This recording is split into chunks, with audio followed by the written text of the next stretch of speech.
Hi, I'm Chris Converse with CreativePro, and I'll be presenting a few sessions this year at CreativePro Week, which is being held live and online this June in Phoenix.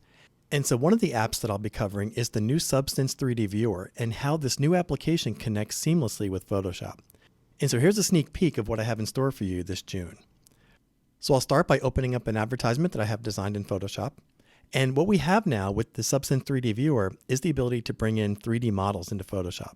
So I'm currently working on the beta, as you'll see up in the left-hand corner of the app that I'm currently in. And so I'll start by opening up an advertisement that I have designed in Photoshop. And this new tool allows us to start working with 3D inside of Photoshop again. So back in my project files, I'm going to open up folder 2 called Models, and I'm going to bring in this tbox.fbx file. This is a 3D model file, and I'm going to drag and drop this right into Photoshop. I'm currently using the Photoshop beta. That's what's available at the time of this recording. And now once this comes in, it's going to come in as a smart object, and it's going to look like any other smart object. Once it's placed, I can come in here and scale and position this, move it around. I can rotate it, do all the smart object-y things you can do with smart objects in Photoshop. I'll press return, and in the layers panel, you'll see that we have the smart object icon. However, what's different here is if I come in here and double click the smart object, this is going to launch the new Substance 3D Viewer. Basically, this is a standalone application that allows us to work with 3D objects that can be sent directly back to Photoshop. So we can see in the upper right-hand corner of the Substance 3D Viewer, we have the to Photoshop. So currently we are in this space here.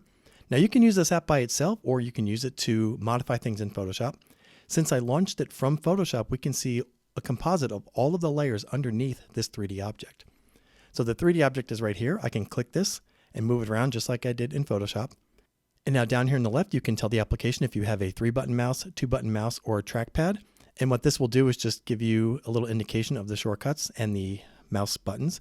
So the right mouse button allows me to orbit around. So I'm going to click that and move this. And you can see I can actually move this in 3D space. So I'm interacting with that model. The middle mouse button allows me to pan side to side. I can use my scroll wheel to dolly in and out. And so what I want to do here is I want to position this behind the teacup.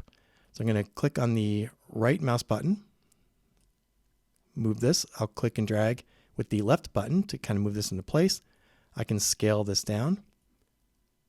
Now over here on the left-hand side, we have a bunch of different things that we can change here.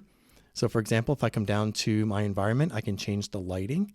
I can change the brightness of the light. I can set the rotation to move the light around.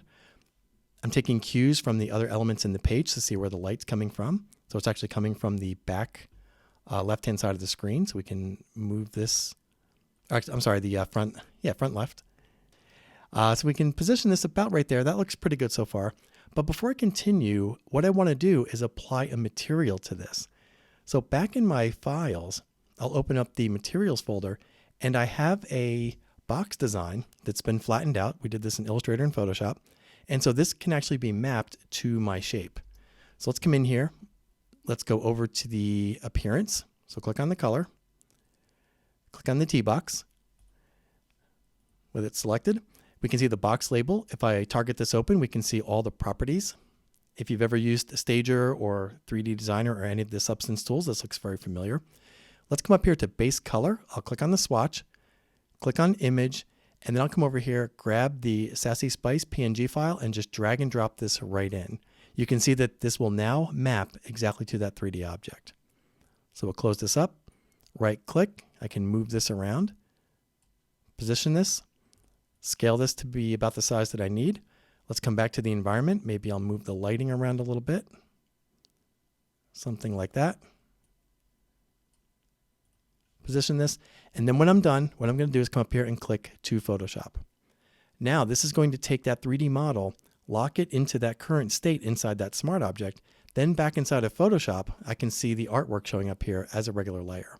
I'll come over here, let's move this to be behind the teacup. Hit the V key, let's move this down, we can position this, scale it, work like any other smart object like I mentioned before. But anytime I come back to double click and go into this, it's going to launch the Substance 3D Viewer. And so after a little scaling and rotationing and some color correction, these are the two final ads that we came up with. We used Firefly to generate the teapots to look like the different flavors, and we used the 3D Viewer to place 3D objects into the ads to create the final compositions. And so as you can imagine, this is just the tip of the iceberg. I'm thrilled to be included with all of the instructors that will be speaking at Creative Pro Week this June, and hope to see you there, either in person or online.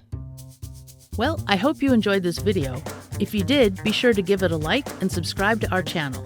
And for thousands more how-to articles and tutorials, visit our website, creativepro.com, and become a member today. Thanks for learning with us.